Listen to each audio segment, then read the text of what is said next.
New rules in the games people play. How do you enjoy relating to men or women in your life? Are there patterns in the way we deal with the sexes that are really not enriching and keep the negative compounding daily? Are they filled with agendas, grudge matches, interactions of confusion, missed opportunities, much not said or acknowledged, frustration that you're not being heard, perhaps fear of safety, lack of respect, impertinence? You name it, you can feel all kinds of things in your sense of connection with the other sex or another individual. Whatever your dominant state of interaction is with others, it is a reflection of your inner sense of relation with your male-female directives inside.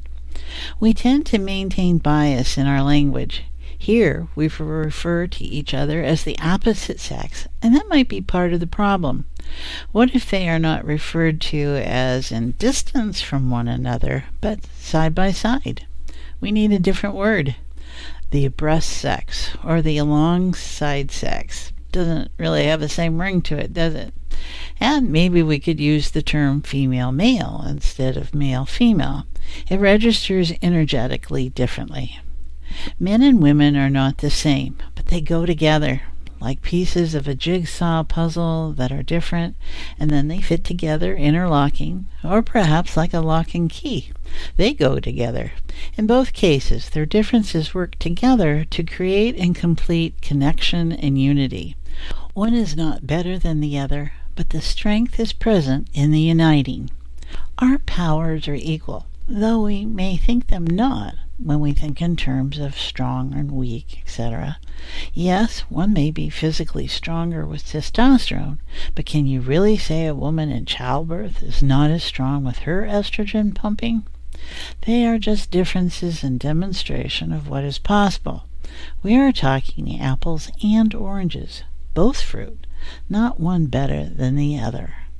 We need some new rules in appreciating the differences between men and women that shifts our game of life and play. We need to appreciate strength and wisdom of all kinds that our sexual identities, ruled by our hormones, provide us. We need to get out of the blame game and start playing the no blame game. Compassion, appreciation, respect. These are the rules we want to align ourselves in.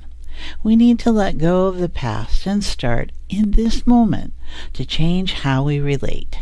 Maybe we need men are from Mars and women love them, or women are from Venus and men love them, as a better alignment of what is possible in the natural order.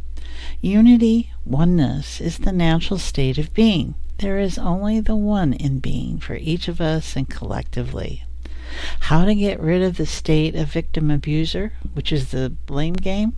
One dominant rule in the blame game is the state of forgiveness.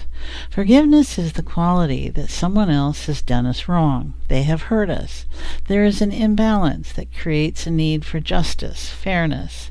It is a deliberate choice to release feelings of resentment or vengeance towards others, regardless of whether they actually deserve your forgiveness. Forgiveness does not mean forgetting, nor does it mean condoning or excusing offenses. There are many considerations that are mentioned in that definition, all from our sense of self, which is usually invested in right and wrong. From within consciousness and oneness, our position about forgiveness is different. Any reaction to stimuli is mine. I can feel physical hurt, mental hurt, emotional hurt. I can acknowledge pain, and it can move me to the next place, the next moment. We are each responsible for creating the experience. We are each responsible for what comes next. We co-create always. If we are in a pattern or patterns of being hurt without resolution, the hurts pile up and we get into the game of blame forgiveness. Someone else has done us wrong. Victim thinking manifests, and some will say they forgive, but they don't forget, and that keeps it all in play. Only with forgetting does one cease the need to forgive. What would it be like to let go of the need and energy of forgiveness? Access heart-centered awareness and let your awareness of how you deal with the men and women in your life reflect how you feel about your inner world. Then pick someone who comes to mind and use the Ho'oponopono prayer towards them. I am sorry. Please forgive me. Thank you for being in my life to help me to know wholeness. I love you. Recite it as many times until you feel different. Allow yourself to feel different. Allow yourself to let go of what felt stuck emotionally. And breathe. Breathe through your heart. Feel the shared heart.